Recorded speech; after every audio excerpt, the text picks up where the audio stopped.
Welcome to episode 178 of the Ben Briggs podcast. I am Ben Briggs. It is Saturday, people. Saturday, the 16th of January, 2021. And I hope your weekend's going well so far. It is 7:55 in the morning. We are fucking up with the fucking larks, people. Catching that early worm because I've got a few fucking bits to do today. I've got to go to Birmingham later on and do a few bits up there. And it seems weird travelling at the moment when you're not travelling a long distance when you're not actually gigging. It seems very strange. There's usually the panic. That's always the thing. When you're on the way to a gig, there's always the panic of making it to the gig on time, that you're going to get fucking stuck in traffic, because that's the way this country works, baby. There's fucking traffic everywhere. Or there's always some hold up on the M6 if you're going north, or some hold up or roadworks or something on the M1 if you're going south. But it seems a bit odd having a leisurely drive around at the moment. Not really worried about what time you get somewhere, or you haven't got a deadline to get there.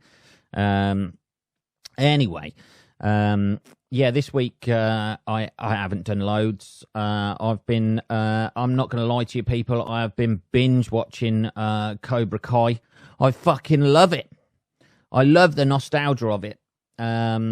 I love the Johnny character in there. I fucking hate the Daniel LaRusso character. Although it seems to be, they seem to be sort of like more pairing up a little bit more in this, but there's still that sort of 80s vibe to the show. It's a fucking, it's a nostalgia fest.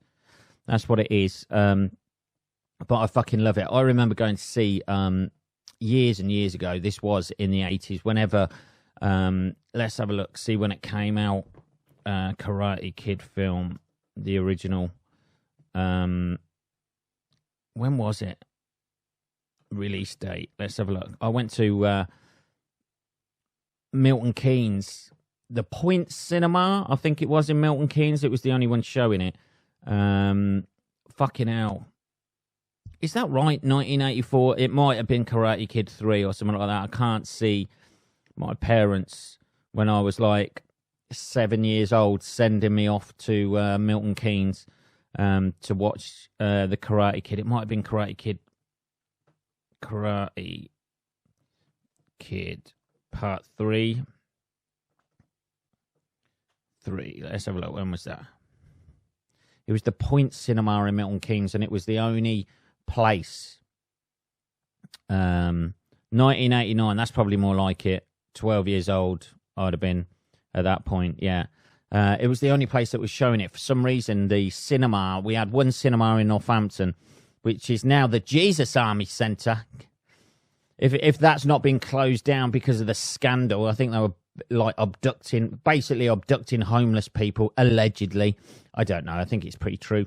I don't know if we have to say allegedly, really. I think they were abducting homeless people, slapping them around a bit, and sticking a fucking Illuminous cross on them, and that gave them an excuse to fucking slap them around a bit and do other weird shit as well, I think. For some reason, the cinema in Northampton, I can't even remember the name of it. Cinema Northampton 80s. I forget what it was called now. Cinema Northampton Savoy's. No, it's now the Deco Theatre, but it was. I don't know. Well, part of it's the Deco Theatre, and then the other half is like the Jesus Army place. If you're not aware of the Jesus Army, they're not a real army. He hasn't gone militant, although they do wear like camouflagey type stuff. It's some sort of weird fucking Christian religious cult thing around here that's based out in the sticks, and they recently had, it's like any fucking weird sort of like cult thing in it. It probably started with good intentions. They thought, we'll pray to Jesus and all that sort of thing. And then somebody gets in charge and goes, hang on a minute, we can fucking live out all our wildest fucking weird sexual fantasies and fucking shit like that. So they basically preyed on the vulnerable, which is sort of a sort of microcosm for religion in the wider sense of it. Here we go. We're being controversial today. Let's have a little bit of tea. Hang on. So yeah, for some reason that cinema, whatever it was, why can't I remember? I went to that cinema fucking no end. Cinema Northampton 80s images. Let's have a look.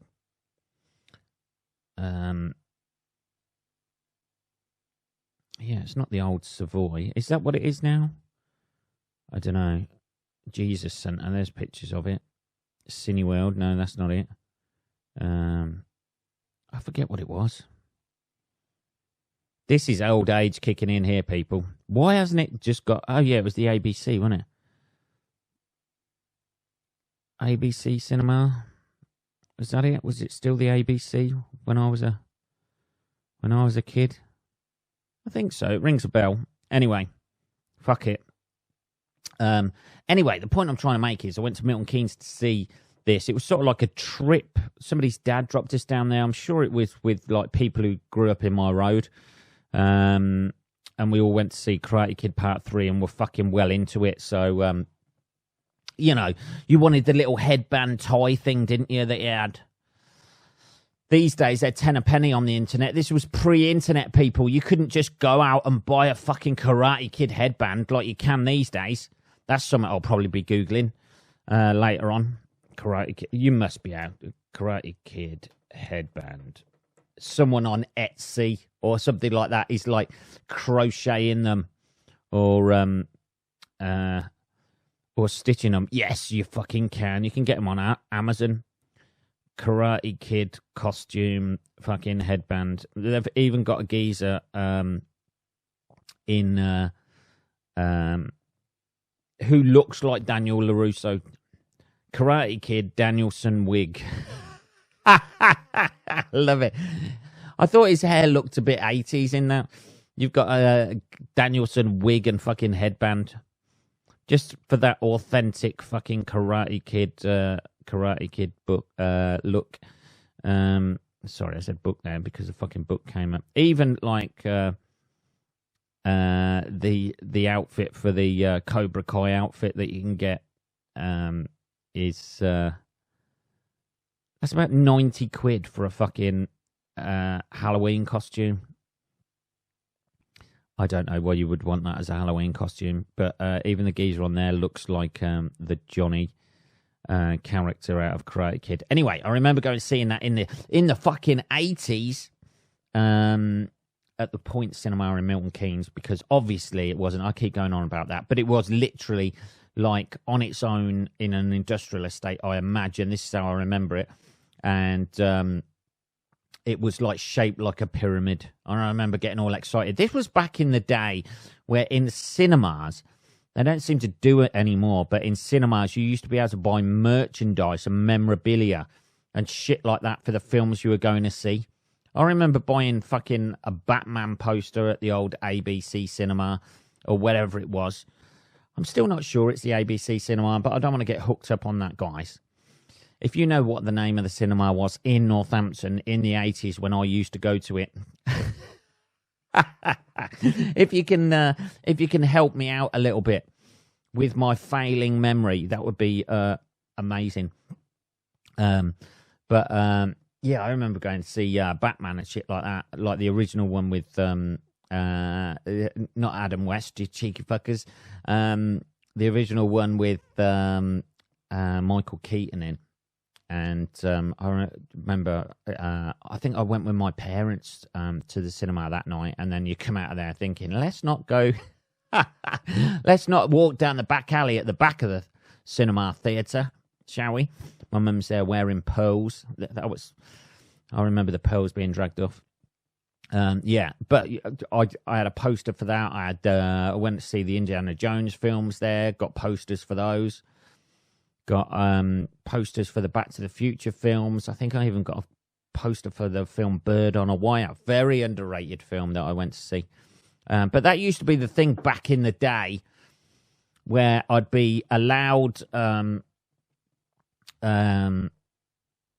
be allowed to go into town, like, with people, get the bus, because I lived about, I don't know, 4 or 5 miles outside of town, which was like a village, Malton Village, like in Northampton. We'd get the bus in, go down the Ketchum Road, and get the bus into town, and then it'd literally drop you outside Radio Northampton, which was like opposite the cinema, and then you'd either do a bit of shopping or whatever, just hang around, look, feeling awkward and shit, going,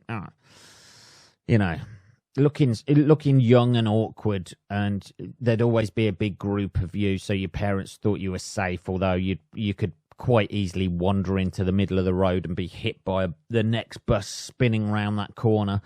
Yeah, we'd do that, and then we'd go to the cinema, sort of like most Saturdays or something, like after Saturday afternoon after football training or something, we'd go to the cinema or go into town. That's the exciting lives we used to lead. You used to have to go out. That's it, youth of today. I'm sounding old now, aren't I? Let's have a little bit of tea. I'm sounding old now, so I'm like, let's have a little bit of tea. Yeah, that'll make me sound younger, won't it? So we used to do that, and then go into town, get into various amounts of trouble. I remember, like, seeing other people from school. You'd walk around in your groups from school, and you had the shoplifting lot. I used to go in town on Saturday just to fucking nick stuff out of the shops. I remember somebody coming up to me from school on, I forget where it was, Abington Street in Northampton, and they'd just been into Clinton's Cards and stole one of those fluffy-headed trolls and saying, I'll sell it to you for $5. What the fuck do I want with a fluffy-headed troll? I'm not going to use that at all. You know what I mean? You're pitching it to the wrong market. If you're going to go in and nick a pair of trainers and sell it to me for $5, bang, I'm your fucking man. I'll have that at the age of 13. Size 10, fucking hell, what are you doing? Go back and get my fucking size. So yeah, but they used to do that.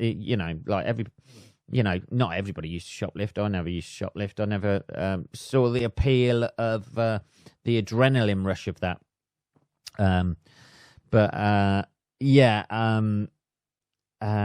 You used to get people coming into school on a Monday, like trying to sell the shit that they fucking shoplifted on a Saturday. Oh dear. This was way before eBay. So you had to do it on a one-to-one basis of shoplifting items and selling them on. Anyway, so I've been enjoying the Cobra Kai. If you haven't watched that, it is, as I say, 100% nostalgia fest. And it's just fucking, there's something it's fucking funny. It's fucking, it's got a great storyline. I'm just loving it. I never really liked the Daniel LaRusso character in there. He just seemed, even in the original Karate Kid films, he always seemed a bit of a wet lettuce, a little bit of a smarmy fucking, all over Elizabeth Shue, who's back in this series. She's making a comeback. But yeah, I never really liked his character. I always thought he was I always thought Mr. Miyagi ought to have made him do worse shit than painting a fucking fence. Paint the fence, but do it with fucking whilst you're standing on a bed of nails, you fucking cocky little fuck. I always preferred the Johnny character. He was cooler, man. He was a lot fucking cooler. He had a fucking motorbike, better outfit. It was definitely, these are the bad guys, these are the good guys sort of thing within that. And I don't know. Maybe I'm one of those people who kind of roots for the bad guys a little bit in films and shit like that. Getting all fucking Robert De Niro, Jimmy Conway. Jimmy always rooted. He was the type of guy who always rooted for the bad guys in movies. Yeah, so let's have a little bit more tea and then move on. Nice little nostalgia fest for me there. Talking about the ABC Cinema Northampton. I'm still Googling it because I'm still not convinced it was called the ABC Cinema when I used to go to it. History of the Deco. Here we go. Sorry, I've got sidetracked because it's fucking nagging at me. Savoy, it weren't that.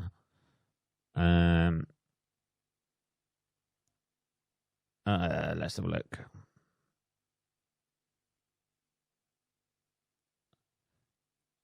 Number of 60s bands. The Deco 30, the Hollies, the Searchers. Canon. It was called at one point in the mid-90s. Canon Cinema, that don't seem right. I don't know. Maybe I just called it the cinema. We only had one cinema at that point as well in Northampton. They probably had artsy, fartsy fucking cinemas or whatever down at the Derngate area. But yeah, that's what it was. Now we have two. We have one up here by Sixfields and then one in town centre as well. Seoul Central, I think. Anyway, there's a little bit of information. You're all sitting out there thinking, I think you got a little bit sidetracked with the old cinema then. This podcast is definitely taking a dip there. Anyway, talking about taking a dip, that's not related to what I'm about to say. There's been a lot of this sort of talk, this conchy talk. No, a lot of this talk. Bitcoin seems to be in the news like all the time at the moment. This is one of those things, right, that I've always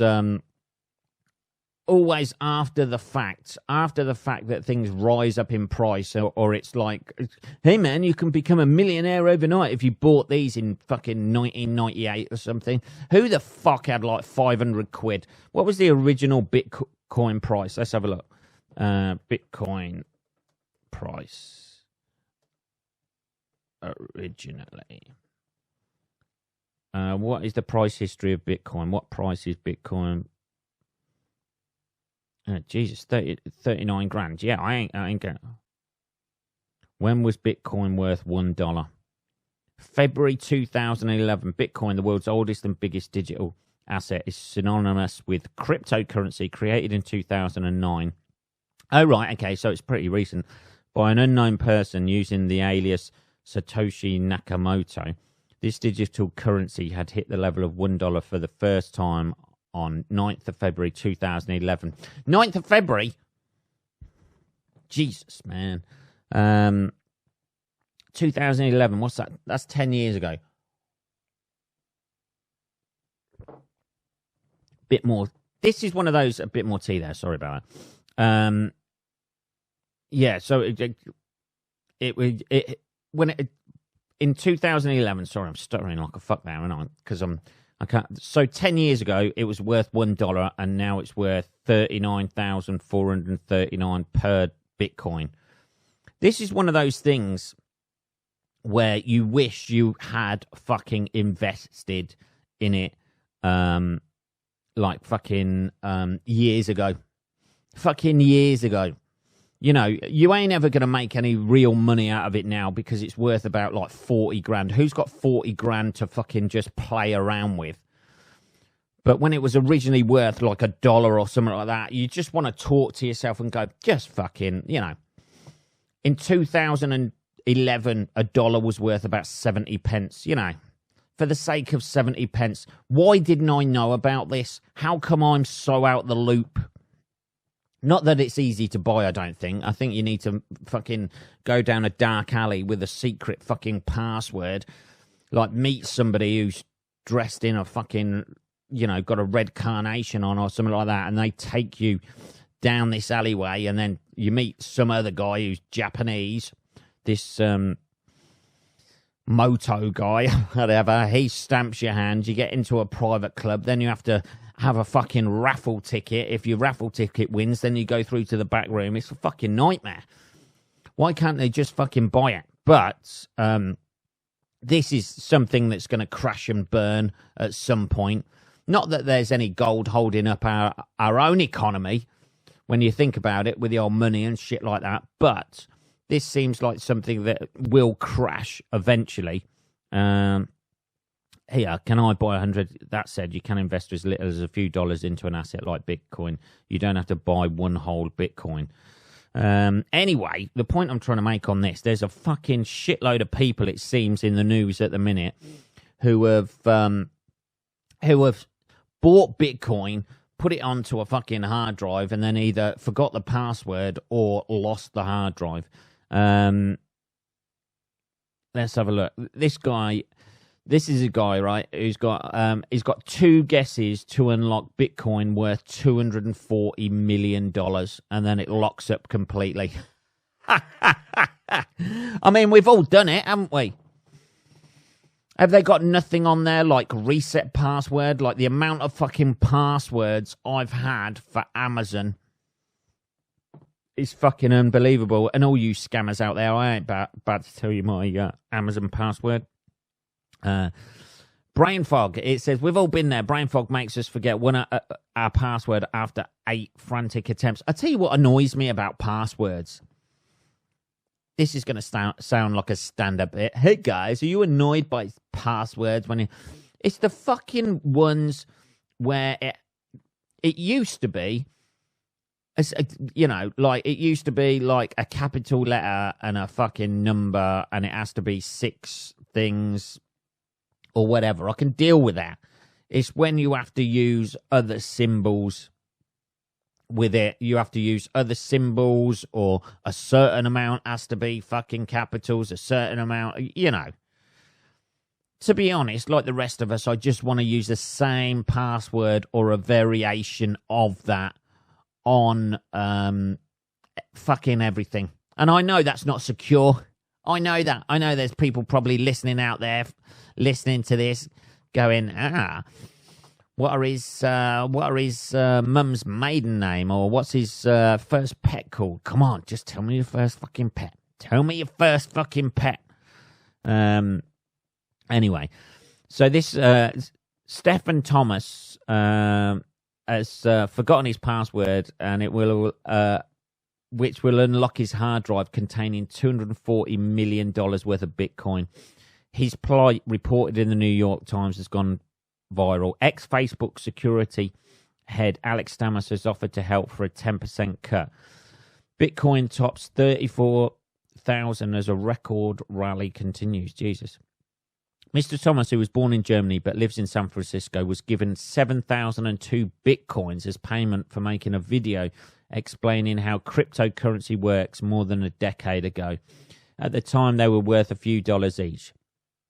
He stored them in an iron key digital wallet on a hard drive, and he wrote the password on a piece of paper he was lost. You wouldn't, just fucking use a password that you would always, you'd make. Oh, you know what I'd have done? I'd have been the fucking idiot in this situation. It would have gone, well, they're worth $150 or something. I'll fucking have that and buy a new T-shirt. That's the fucking shit I'd have done. And then I'd be sitting there now, 10 years later, still wearing that holy, crusty fucking under the arms deodorant, fucking that hard deodorant shit that goes under your arms of your T-shirts when you sweat out. Still wearing that, going, why the fuck? This T-shirt has cost me $240 million. After 10 failed attempts, the password will encrypt itself, making the wallet impossible to access. Perhaps unsurprisingly, the dilemma has put him off cryptocurrencies. He told the New York Times, the whole idea of being your own bank, let me put it this way, do you make your own shoes? Some people do. The reason we have banks is that we don't want to deal with all those things that banks do. Mr. Stamos, who is now professor at Stanford Internet Observatory, tweeted, Mr. Thomas's 220 million in locked up Bitcoin. You don't make 10 password guesses, but take it to professionals to buy 20 iron keys and spend 6 months finding a side channel or uncapping. So there is a way round it then. I'll make it happen for 10%. Call me. Mr. Thomas would not be the first potential. I mean, that's fucking mental, isn't it? 240 million just sitting there in your fucking hard drive. Why not, 24 million, just, give that away. If he gets it, he gets it. If he don't, he don't. You're still in the same situation. That's got to be worth, you've still got over 200 million. There's another one where a Newport man, a guy from Wales, Newport man offers the council 52.5 million to search for Bitcoin hard drive. Who's thrown away his fucking hard drive? He's thrown away the hard drive. It's in a fucking landfill site. Apparently, like the fucking council, he knows what day it went out or where it was buried in this certain fucking area, and the council keep everything logged of where everything is. So he knows where it is. He just needs the council to give him permission to fucking dig for it, and they've gone, nah, mate. Nah, you don't get to be a multimillionaire. James Howes, a 35-year-old IT engineer from Newport, was working from home at the time. After having a clear out, he realised he had thrown away the hard drive containing 7,500 bitcoins rather than the empty hard drive he had meant to dispose of. You'd fucking check it first, mate, wouldn't you? Mr. Howes has previously asked council for permission to search the site, but his requests have been denied. Unlucky punk. The way the council operated in 2000, when a general waste bin was full, it was given a serial number. Fucking hell. I mean, surely someone at the council, if they went, yeah, give us the 52.5 million and we'll fucking have a look for it. We can put some, I don't know, some bunting up or something like that. Try and win Britain in Bloom competition. I don't know. Anyway. It is definitely one of those things where you think, oh, fucking hell. I wish I wasn't fucking such an idiot in 2011 and just invested a little bit of money. Just took a punt on it, just took a punt on a cryptocurrency and see how it goes. Whereas now when it's worth 39 grand, you're like, I am never, ever going to own a Bitcoin. One Bitcoin, not even one. Even if you had that sort of money, even if you had 40 grand sitting in the bank and you thought, right, you couldn't afford to fucking risk it on that, could you? Just in case it takes a plummet, because there's literally nothing holding it up other than people saying, this is worth this amount. And you're like, okay. And then the next day you wake up and you're like, oh, fuck. Oh, it's worth the price of a Snickers bar. I can get a Snickers bar. Yesterday I could have bought, if it goes up to 100 grand or something. Yesterday I could have bought a flat. Today I can buy a Snickers bar. And I know that that can happen with our currency anyway. I've seen fucking, I've done history at school, yeah. I know what it's like. I know what it was like in Germany, where they, after the First World War, where they're taking wheelbarrows of fucking money to go and buy a loaf of bread. I know it can happen, but at least with the modern currency, the government, with the pound or the dollar, they do fluctuate between it, but it's never going to fucking crash completely because there's too many rich fucking people who would lose everything. If a fucking loaf of bread became £1 million or something, you'd just get people robbing from bakeries and bread factories. That's all you get. And everybody would be the same. And the rich people don't want to lose what they've got, so they're going to do everything they can to stop that from happening. Here we go. Anyway, on the subject of Bitcoin, that is it. We've had a bit of a nostalgia episode. This episode, we went a bit off track. That was, we are at the end of this episode now. That was episode 178. If you've got any questions or anything like that, or you want to give me some Bitcoin, you can just message me, podcast@benbriggs.co.uk. I will be back on Tuesday, motherfuckers, where hopefully I'll be a little bit more prepared and we won't go through reminiscing so much as we did this episode. Have a good rest of your weekend, motherfuckers. I will speak to you on Tuesday. Take care.